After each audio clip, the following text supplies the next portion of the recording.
उम्मीद के साथ आप खैरियत से होंगे। आज का जो हमारा मौजू है वो कंजंक्शन एंड इट्स टाइप। आज हम कंजंक्शन पढ़ेंगे और इसकी टाइप पढ़ेंगे। हम पढ़ेंगे इसकी बेसिक के कंजंक्शन कब यूज़ होता है और कहाँ यूज़ होता है। ठीक है, आगे की तरफ हम बढ़ते हैं और इसकी definition is a word that joins words, phrases और सेंटेंस टुगेदर। ठीक है, अब यहाँ पर हम देखेंगे हर तरफ वो लफ्ज़ होते हैं जो अल्फाज, जुमले या फिक्रे को आपस में मिलाए। ठीक है, अब देखें जो कंजंक्शन, जो जंक्शन का वर्ड्स है, यहाँ पर देखें जंक्शन से मुराद है। अब यहाँ पर आपने जब ट्रेन का सफ़र यह किया होगा तो वहाँ लिखा होता है जंक्शन। जंक्शन मतलब एक चीज़ के ख़त्म होने पे दूसरी चीज़ का शुरू होना, तो वो जंक्शन पॉइंट कहलाता है। ठीक है, जैसे कि आप लाहौर में होते हैं, लाहौर के जंक्शन पे लिखा होता है लाहौर जंक्शन, तो मतलब कि आप जहाँ से आ रहे हैं वो जंक्शन ख़त्म हो गया, ऐसा पॉइंट है जो जहाँ दूसरा शहर शुरू हो रहा है। ठीक है, तो इसकी हम डिफिनेशन हम एग्जांपल के साथ पढ़ेंगे कि इसको कहाँ यूज़ करते हैं। जैसे कि यहाँ लिखा हुआ है अली एंड, जो एंड है इट्स कॉल्ड अ कंजंक्शन।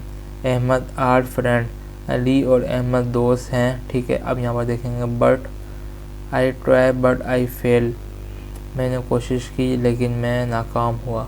अब यहाँ लिखा हुआ है because he is happy because he von.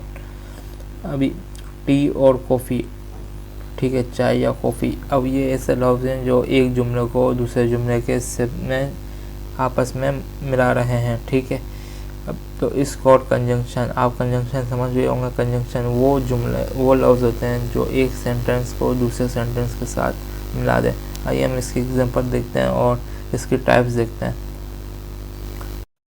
सबसे पहली जो टाइप है इसकी कोऑर्डिनेटिंग कंजंक्शन की है। ठीक है, अब यहाँ पर कोऑर्डिनेटिंग कंजंक्शन से मुराद है हम रुतबा, मतलब कि ये इंडिपेंडेंट क्लोज होता है। जैसे कि अगर इसको हम ना भी जुमले के बीच में लगाएं तो जुमला मुकम्मल हो जाता है। जैसे कि Ali like tea and Hasan like coffee.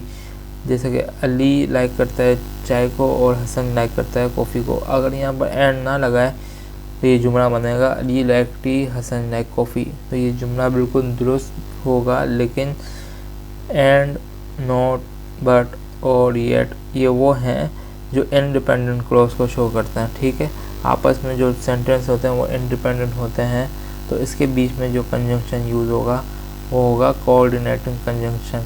ठीक है, इसको हम यहाँ से ये याद कर सकते हैं फैन बॉयज से, जैसे कि फॉर, एंड, नॉट, बट और येट, सो।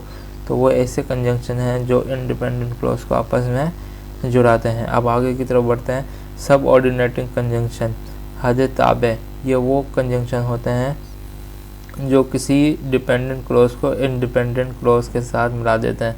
जैसे कि because, although, since, if, man. जैसे कि हम यहाँ एग्जाम्पल पढ़ेंगे I am not coming because I am busy. अब यहाँ लिखेंगे मैं नहीं आ सका बिकॉज मैं बिज़ी था। ठीक है, अब यहाँ पर जो बिकॉज आया वो कंजंक्शन है और इसको हम पढ़ेंगे सबऑर्डिनेटिंग कंजंक्शन। एक क्लॉज को एक इंडिपेंडेंट को दूसरे डिपेंडेंट सेंटेंस के साथ जोड़ता है, जो उसको हम सबऑर्डिनेटिंग कंजंक्शन कहते हैं। अब आगे की तरफ बढ़ते हैं। कोऑर्डिनेटिव कंजंक्शन, ये वो कंजंक्शन होते हैं जिसके बगैर जुमला नामुमकिन होता है।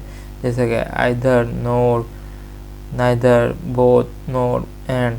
तो ये ऐसे वर्ड्स हैं जो एक जुमले को दूसरे जुमले के साथ पेयर करते हैं, मतलब मिलाते हैं। Neither you will come not your brother, मतलब ना आप आएंगे ना आपका भाई।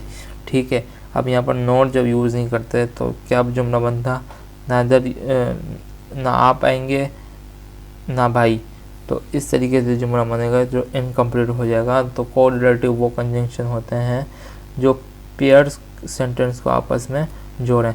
ठीक है, अब यहाँ पर हमने एग्जांपल भी दी हुई है, आप इसको फुलफिल करेंगे। ठीक है, जैसे कि अली इज़ पुअर और ही इज़ हॉनेस्ट। तो यहाँ पर कौन सा कंजंक्शन लगेगा आप हमें कमेंट में बताएं। ठीक है, और मज़ीद ऐसी वीडियो करें हमारे चैनल को सब्सक्राइब करें, मज़ीद ऐसी वीडियो करें हमारे चैनल को सब्सक्राइब करें, लाइक करें एंड फॉलो करें।